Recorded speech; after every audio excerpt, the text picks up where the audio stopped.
To the right, first row. May Rohan Nadkarni, Sports Illustrated. I think in game one, Horford, Smart, and Derek, I think shot over 23s combined. In this game, I think it was less than 10. I was just wondering, did you feel like that was a result of them doing something defensively, your offense not executing the way it was? I mean, I think overall the three-point attempts were down. What do you think the reason for that difference was? I think we got as much penetration to the paint. They switched a few more things, and then turned the ball over. Didn't give ourselves a chance with a lot of those turnovers. First row in the middle. Boy, Manning, CLNS Media, Ime, felt like Draymond playing more on the ball had an impact on you guys in a few circumstances where you're kind of getting into guys. I know you picked up a technical at one point off one of those plays. What do you just think his impact was on how you guys were playing offensively and just composure-wise out there? That's one player that he can only do or guard one person at a time. So we had 11 turnovers for 18 points in the first half. They had 9 steals. So playing in the crowd way too much. I mean, he's gonna switch matchups a lot of times and try to impact the ball defensively, especially. But we weren't strong with the ball overall. So it wasn't just him. It was, of course, he's gonna come out and try to set the tone. But I think we weren't strong with the ball a lot, searching for fouls instead of going up and making plays, especially with their lack of rim protection. So for us, that was a little disappointing to give up 33 points off of 19 turnovers, and that's kind of been a constant theme in the playoffs. When that happens, we're in trouble. We'll go to the middle, Gary Washburn. Ime, you guys didn't play great in the first half, but down 2. How disappointing is it when the same third quarter issues happen? And 3, you guys were so careless with the ball. It just seemed like you guys were doing too much, and they took full advantage. I mean, how can you guys play such a drastically different game than you did in game 1? Yeah, that's what I said. That's been an ongoing theme in the playoffs so far at times. We turn over the ball, make teams take teams out of scoring against us in the half court, gift them some baskets. But it was more of the same in that third quarter, to your point. Like I said, we had 11 for 18 points in the first half and then gave up 5 or 6 more in that quarter and kind of blew it open.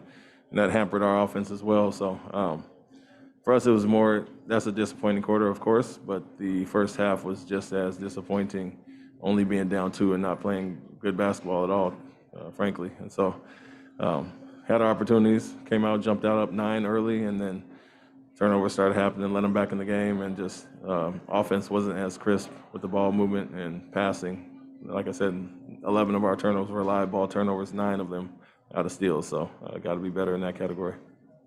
Right side, third row. You were switching on Steph early, and he was trying to find space on Al. Then eventually you just went back to drop and just sent over another defender to loose double. What was the thinking on making that switch, and how did they take advantage of it? Keeping them off balance a little bit, give them different looks. Just throwing extra bodies depending on who was in certain spots on the court. He's good depending on who he's in the pick and roll with. Of course, him and Green have good chemistry there and letting Green make plays, so we were choosing who we wanted to double team off of, who we wanted to switch off of, and who play more of a traditional coverage. So just some things to keep him off balance. Left side, second row. Matt Votor, Mass Live. Ime, were you surprised that there was no technicals or even double technicals with the Draymond and Jalen dust up there?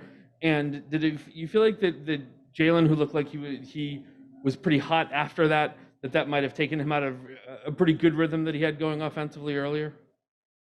No, I was not surprised. There was a double technical not called. Not surprised at all due to the circumstances.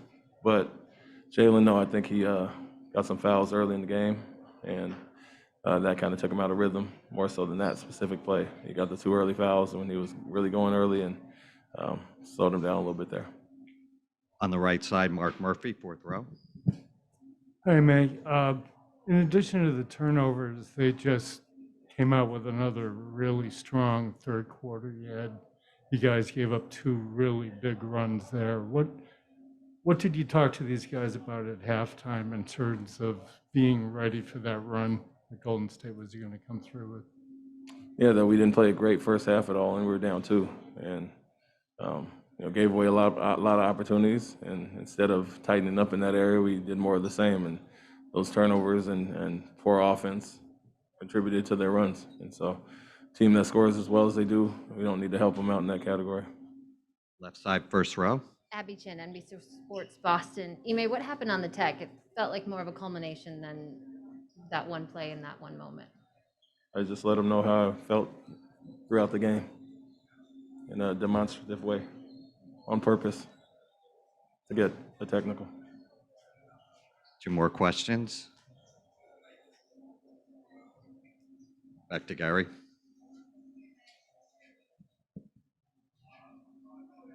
Ime, can you look, or Gary Washington, Boston Globe, can you look at this as you split without the result? Because obviously the narrative over the next few days will be that the Warriors are back and you guys, didn't play well. How do you kind of view this trip, this first trip, and then how do you prepare the guys to get back home? We look at it as a disappointing loss in game 2, and a game we didn't play up to our potential and our standard. And so regardless of what happened in game 1, that's behind us, and we had opportunities, like I said, to give up 18 of their 52 in the first half based off turnovers. Obviously allowed them to be in that situation up 2. So opportunities to play much better. 1 wasted in the first half, and then obviously the third quarter got away from us even more, as opposed to the first half where we turned it over a lot. We were still scoring. It worked against us in that half, not only the turnovers, but poor offense. And a lot of those led to leakouts as well. Final question, second row on the right side. Suichi Tirada with Mass Live. Ime, you guys shot well from 3, but obviously inside the arc, I think sub 40%, I guess. What happened there, and how difficult does that make scoring, when twos aren't going down? Yeah, I mean, a lot of those turnovers were off drop-offs or getting stripped at the basket. We had opportunities to probably, attack the basket and get some buckets, some easy buckets. We were settled for some floaters. I think when looking up in the first quarter, we were shooting 50, 40, 90 across the board. It's still down due to a lot of those turnovers. So a lot of times it was just not getting shots up or being a little hesitant instead of going to attack the basket, looking for fouls a lot of times. And that's what got us in trouble. Had some of our early misses in the first half, and with their smaller teams, smaller lineups in there, we got to attack the basket much more aggressively. Thank you, Coach. Thank you.